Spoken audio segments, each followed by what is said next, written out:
సాహిబ్ గారు మీరు చెప్పాలి ఇప్పుడు ఎవరికైతే అందలేదో అందని నేపథ్యంలో బికాస్ మీకు తెలుసు కదా మొత్తం వ్యవస్థలో చాలా చిన్న వ్యవస్థ, దానికి ఒక వ్యక్తి వీళ్ళందరికీ రెగ్యులర్గా కాంటాక్ట్లో ఉన్న వ్యక్తికి డైరెక్ట్గా ఇంటికి వెళ్ళి అడిగే పరిస్థితి ఎందుకు ఇంకా మాకు పెన్షన్ రాలేదు అని అంటే అటు వాలంటీర్లు కానివ్వండి లేకపోతే ఈ పరిస్థితుల్లో అక్కడ ఆన్సరబుల్ ఉన్న ప్రతి ఒక్కరు కూడా చంద్రబాబు నాయుడు డైరెక్ట్గా ఆయన వల్లనే ఈ పెన్షన్లు ఆగిపోయినాయి మీ ఇంటికి రాలేదు అని చెప్పే ప్రయత్నం చేస్తుండడము, దాన్ని ప్రజల నుంచి ఒక రకమైన రెస్పాన్స్ రావడము, ఇదంతా ఈ ఎన్నికల్లో మీకు ఇబ్బందిగా కలిగే అవకాశం లేదంటారా?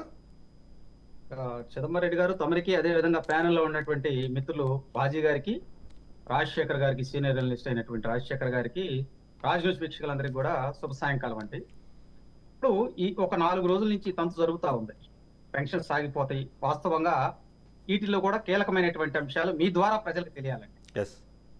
ఇందాక రాజశేఖర్ గారు చెప్పుకుంటూ వచ్చారు, సిటిజన్స్ ఫర్ డెమోక్రసీ అనేటువంటి ఒక వ్యవస్థ వాళ్ళు, నిమ్మగడ్డ రమేష్ కుమార్ గారు, లక్ష్మణ్ రెడ్డి గారు, ఇంకా కొంతమంది ఉన్నారండి. వాళ్ళు హైకోర్టుని ఆశ్రయించారు, రిట్ పిటిషన్ వేశారండి. అది 6941/2024 రిట్ పిటిషన్ నెంబర్. దాని ప్రకారం ఏంటంటే హైకోర్టులో మరి వాళ్ళు వీళ్ళ యొక్క విధానాలు చూసిన తర్వాత ఎలక్షన్ కమిషన్ ఆఫ్ ఇండియా వాళ్ళకి వాళ్ళు లెటర్ పెట్టారు. ఆంధ్రప్రదేశ్లో ఈ విధంగా ఉంది, చట్టబద్ధమైనటువంటి ఈ విషయాలు అయితే మీరు చర్యలు తీసుకోమన్నారు. వాళ్ళు ఎంక్వైరీకి వచ్చారు. గతంలో కూడా రాజశేఖర్ గారు విజయవాడ, అదేవిధంగా విశాఖపట్నం, తిరుపతి, అనంతపురంలో కొన్ని చోట్ల తిరిగారండి ఎలక్షన్ కమిషన్ వాళ్ళు. తిరిగినప్పుడు ఈ వాలంటీర్ల మీద తీవ్రమైనటువంటి అభ్యంతరాలు లేవనెత్తారు చాలా మంది. ఎందుకంటే గతంలో వాళ్ళు చేసినటువంటి వ్యవహారాలు, అదేవిధంగా జగన్మోహన్ రెడ్డి గారు ఏ పని చెప్పినా కానీ తెల్లారి పొద్దున్న వెళ్ళిపోయి ఇళ్ల దగ్గరికి వెళ్ళి ప్రజల యొక్క వ్యక్తిగత డేటాని తీసుకున్నారు. దానితో పాటు ప్రజలతో మమేకమైనట్టు ఉండి వాళ్ళ యొక్క క్యాస్ట్ సర్టిఫికేట్ దగ్గర నుంచి ఇన్కమ్ సర్టిఫికేట్ దాకా, పిల్లలు ఎక్కడన్నా స్కూల్స్ లో జాయిన్ అయినప్పుడు వాళ్ళ యొక్క ఇది అమ్మఒడి కార్యక్రమాలు ఉన్నాయి కదా, దానికి డేటా తీసుకొని ఆ డేటాని మరి కొన్ని ప్రైవేట్ సంస్థలకు ఇచ్చి దాన్ని జగన్మోహన్ రెడ్డి గారు వాడుకున్నారు అనే మాట వాస్తవం. అది ఎలక్షన్ కమిషన్ దృష్టికి వచ్చింది.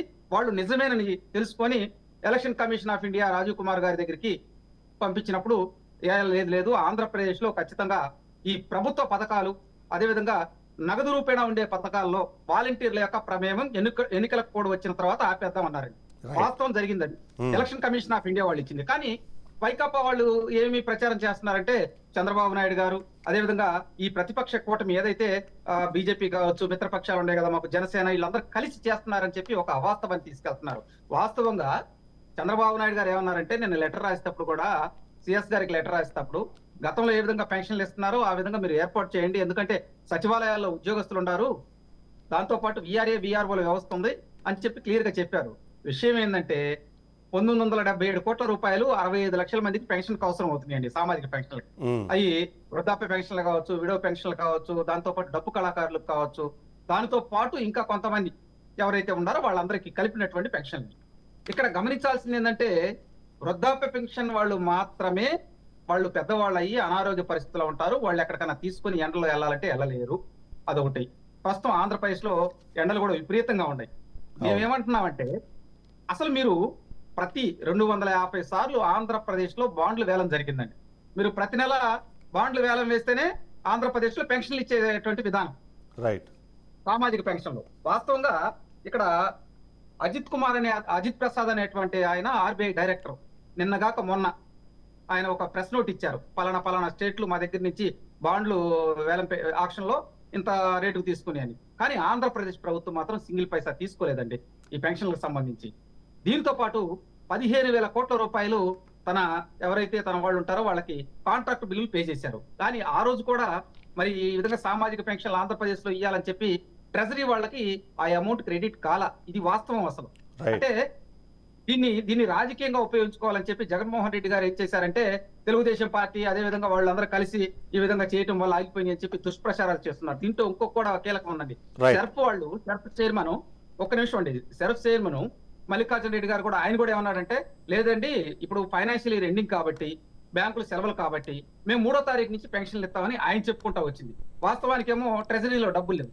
ఈ రోజు మా బృందం మొత్తం వెళ్ళి బాజీ గారు కూడా సిఎస్ గారిని కలిశారండి. కలిసి ఈ రాష్ట్రంలో పెన్షన్లు ఇవ్వాలండి, సకాలంలో ఇవ్వాలి, బయటికి రారు, మీరు సచివాలయ ఉద్యోగస్తులు ఏదైతే 1,70,000 మంది ఉన్నారంటున్నారో వాళ్ళ చేతికి పిండండి. మీరు 1,70,000 మందిని పంపించినా గానీ ఒక రోజులో పెన్షన్ ఇవ్వచ్చు. ఒక్కొక్కరికి ఈ రాష్ట్రంలో ఉన్న వాళ్ళకి 40 మందికి ఒక సచివాలయ ఉద్యోగి అటాచ్ చేస్తే సరిపోయిందని చెప్పారు. దాంతో పాటు కీలకమైనటువంటి విషయాలు తీసుకెళ్లారు. అవును. వైకాపా పార్టీ సిద్ధాంతం ఏంటంటే ఒక అబద్ధాన్ని పదే పదే ప్రజల్లోకి తీసుకెళ్లి రాజకీయ లబ్ధి పొందాలని. చూడండి, సామాజిక పెన్షన్ల విషయంలో కూడా జగన్మోహన్ రెడ్డి గారు రాజకీయ లబ్ధి పొందాలనుకోవటం చాలా రైట్.